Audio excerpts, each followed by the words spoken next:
प्रदेश के अलग अलग हिस्सों में हो रही लगातार बारिश के बीच निवाड़ी जिले की बेतवा नदी उफान पर है। मेरे ठीक पीछे बेतवा के रौद्र रूप को आप देख पाएंगे। कल कल निनाद करती ये बेतवा नदी अपने रौद्र रूप में है और तेज गर्जना करती आपको साफ दिखाई देगी। हम इस वक्त उस इलाके पे मौजूद हैं जहां पर्यटकों की चहलकदमी हुआ करती थी। ठीक नीचे तकरीबन 50 फीट नीचे यहाँ पर जो है बोट क्लब था और रोजाना पर्यटक नदी का दीदार किया करते थे। लेकिन लगातार हो रही बरसात के बीच माता टीला डैम से कल 3,60,000 क्यूसेक पानी छोड़ा गया था और उसके बाद बेतवा नदी का ये जो कंचना घाट है पूरी तरह जलमग्न हो गया है। उसके ठीक पीछे आप मोनूमेंट्स को देखेंगे जो पुरातात्विक स्मारक हैं। काफी ऊंचे ये स्मारक है लेकिन स्मारकों में अब पानी भरना शुरू हो गया है और लगातार जिस तरह से बरसात हो रही है स्थिति भयावह हो सकती है। जिले के कलेक्टर लोकेश कुमार जांगिड़ लगातार बाढ़ के हालात और बेतवा नदी के बढ़ते जल स्तर को लेकर लगातार मॉनिटरिंग कर रहे हैं और एसडीआरएफ समेत पुलिस जवानों को तैनात किया गया है।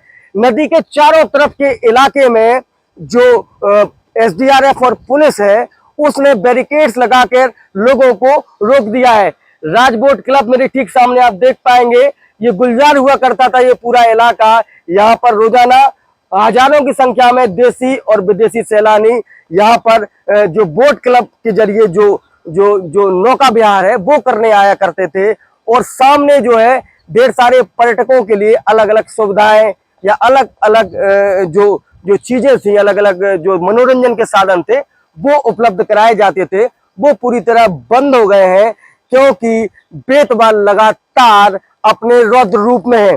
उसके अलावा मेरे ठीक सामने आप इस तरफ देख पाएंगे ओरछा रिसोर्ट है जिसको कल जो है 3 सितारा ये होटल है, इसको कल खाली करने के निर्देश दिए गए थे।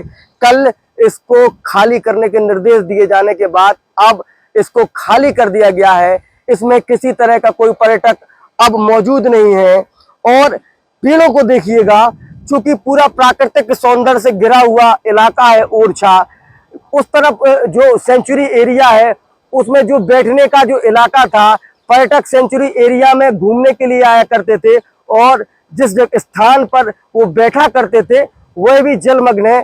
साफ तौर पर एक टापू की तरह आपको दिखाई देगा और 30 से 40 फीट जो ऊंचे पेड़ थे वो आपको पौधे के रूप में दिखाई देंगे। मैं 4 से 5 फीट बचे हुए हैं। इससे कितने तेज वेग और कितनी ऊंचाई में बह रही है ओरछा की बेतवा नदी उसको आप देख पाएंगे। जो पुराना पुल था उसके तकरीबन 10 फीट ऊंची बेतवा नदी अभी बह रही है और जो नया पुल बनाया गया है वो केवल 10 फीट बचा है रोड पर पानी आने के लिए। और लगातार जिस तरह से बरसात हो रही है, अगर बरसात का ये जो सिलसिला है वो इसी तरह जारी रहा तो वहां तक भी पानी पहुंच जाएगा। जो शंकर भगवान का मंदिर है वहां पर भी जो है पानी चारों तरफ पहुंच गया है, नदी के पास ही ये मंदिर है। तो कुल मिलाकर लगातार जो पानी बरस रहा है, जो बरसात हो रही है उससे जो ओरछा की निचली बस्ती का इलाका है, निवाड़ी जिले की निचली बस्ती का इलाका है, वहां पर पानी पहुंचा है और जो नदी के आसपास दुकानें थी उनको प्रशासन ने हटाया है।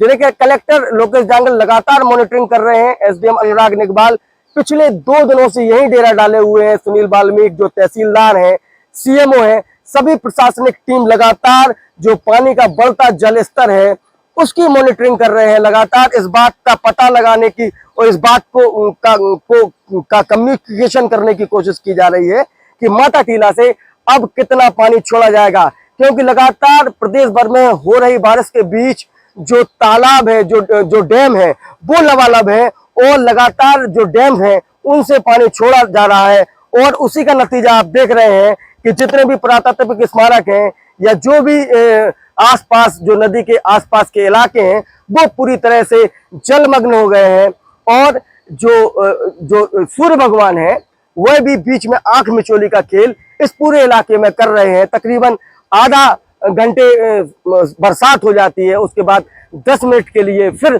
सूर्य भगवान के दर्शन हो जाते हैं। तो जो बरसात का जो सिलसिला है वो थम थम कर हो रहा है, लगातार तेज बारिश नहीं हो रही है। ऐसे में जो स्थिति है नियंत्रण में है, लेकिन लगातार बारिश जिस तरह से हो रही है और बारिश का दौर अगर नहीं थमा तो स्थिति विकराल होगी। एमपी तक के लिए निवाड़ी से मयंक दुबे।